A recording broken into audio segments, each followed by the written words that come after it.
तो आज वो क्लियरिटी देने वाला हूँ कि सिंपल लैंग्वेज में कि हम कैसे सेलेक्ट करें बेस्ट सेंसर। अब पहला क्वेश्चन ये है कि इस सेंसर से मुझे क्या डिटेक्ट करना है। तो सबसे पहले सेंसर का टाइप डिसाइड होता है कि वो मेटल ऑब्जेक्ट को डिटेक्ट करने वाला है। अगर मेटल ऑब्जेक्ट को डिटेक्ट करने वाला है तो इंडक्टिव सेंसर यूज करते हैं। अगर प्लास्टिक, लिक्विड या पाउडर जैसी चीजों को डिटेक्ट करना है तो ये कैपेसिटिव टाइप का सेंसर होना चाहिए। लेकिन अगर आपको लॉन्ग डिस्टेंस से काउंटिंग करवानी है तो आपको फोटो इलेक्ट्रिक सेंसर यूज करना पड़ेगा।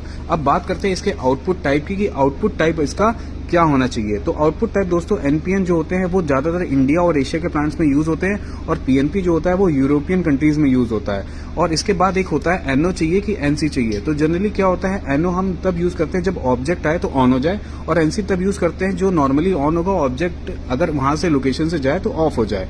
तो ऑलवेज आपको ये डिसाइड करना पड़ेगा पीएलसी को क्या इनपुट चाहिए, एनओ चाहिए कि एनसी चाहिए, उसके अकॉर्डिंग आप इसको यूज कर सकते हैं। अब बात करते हैं इसकी सेंसिंग डिस्टेंस की, कि ये कितनी दूर तक सेंसिंग कर लेता है। सेंसर पे देखिए, आप देखेंगे तो 8 mm लिखा हुआ है, 8 mm लिखा हुआ है, बट प्रैक्टिकल में एग्जैक्ट 8 mm आपको मिलता ही नहीं है। डिपेंड करता है कि मेटल किस टाइप पे डिटेक्ट करने वाला है, इसका अलाइनमेंट कैसा है, और इन्वायरमेंट में डस्ट है या कैसा है। तो टिप यही है हम मेरी तरफ से कि रिक्वायर्ड गैप का 1.5 से 2 गुना वाला सेंसिंग डिस्टेंस वाला सेंसर चूज करना है आपको। अब दोस्तों आपको फ्लैश वाला चूज करना है या नॉन फ्लैश वाला चूज करना है। जैसे ये जो सेंसर है ये नॉन फ्लैश टाइप है।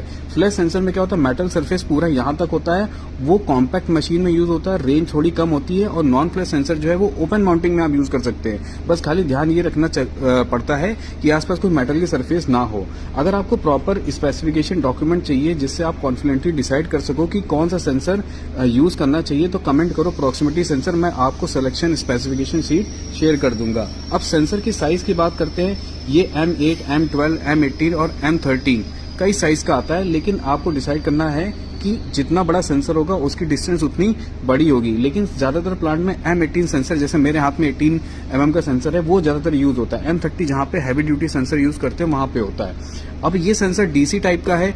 आप एसी और डीसी दोनों आते हैं, लेकिन आजकल मॉडर्न ऑटोमेशन में सिर्फ डीसी ही यूज हो रहा होता है। अब इसकी पूरी बॉडी में थ्रेड क्यों होते हैं, इसका क्या कारण है। थ्रेड का कारण ये है कि इससे प्रिसाइज एडजस्टमेंट आप कर सकते हैं, लॉक नट को फिक्स कर सकते हैं, वाइब्रेशन से बचाएगा और अलाइनमेंट आपको बेहतर मिलेगा।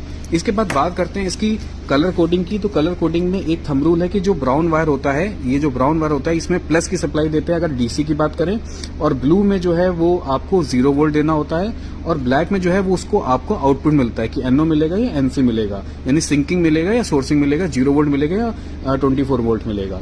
इसके बाद अगर प्रॉक्सिमिटी सेंसर को आपकी ये बातें क्लियरिटी हो गई हो तो ट्रबल शूटिंग आपकी आधी इजी हो जाएगी 100%। और अगर स्पेसिफिकेशन सिलेक्शन शीट चाहिए आपको तो कमेंट करें प्रॉक्सिमिटी सेंसर, मैं पर्सनली आपको शेयर करूंगा। और वीडियो देखने के लिए बहुत बहुत धन्यवाद।